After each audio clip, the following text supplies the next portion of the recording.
სოფელ გურჯაანში მთავარანგელოზ მიქაელის სახელობის ტაძარში სატრაპეზო კეთდება. ტაძრის წინამძღვარი მამალაჟა სონღულაშვილის ინფორმაციით აქ ფილმის ჩვენებები და სამრევლო საუბრები გაიმართება.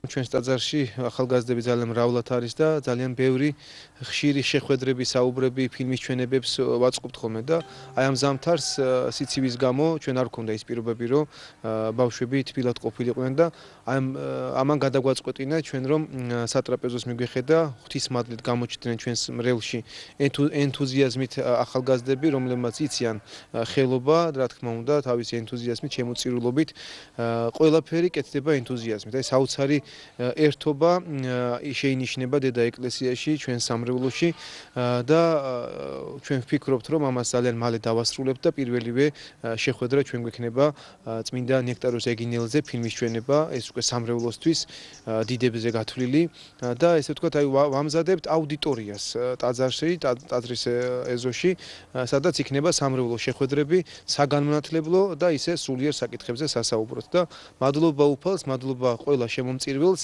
ძალიან ბევრმა ისე გაიღო სიკეთე, რომ არც კი ისურვა, რომ გამოჩენილიყო და ღმერთმა შეუწიროს ყველას, ღმერთმა დაალოცოს, ღმერთმა უდღეგრძელოს და დაალოცოს მისი შვილები და მისი მომავალი თაობა. ამინ.